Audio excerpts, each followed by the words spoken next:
প্রথম শ্রেণীর এক পিচ্চি মেয়ে এসে বলল, নিন চকলেট খান। মেয়েটি বলল, আমি জানি সম্পর্কে আপনি আমার বাসুর লাগেন। এটা শোনার পর মনে হলো আমাকে কেউ ফ্রিজ থেকে মাত্র বের করেছে।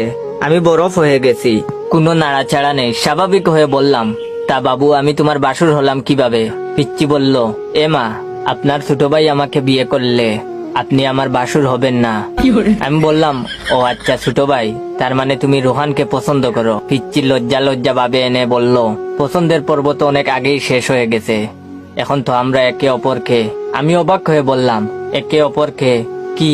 পিচ্চি বলল, কি যে বলেন, আপনাকে এসব বলা যায়? লজ্জা লাগে তো। আমি অবস্থা উত্তাল পাতাল দেখে বললাম, আচ্ছা লজ্জা যেহেতু লাগছে তাহলে তাক বলতে হবে না, তুমি এখানে বসো, তোমার সাথে একটু কথা বলি। পিচ্চি বলল, বেঞ্চটি অনেক উঁচু, উঠতে পারছি না, একটু উঠিয়ে দেন।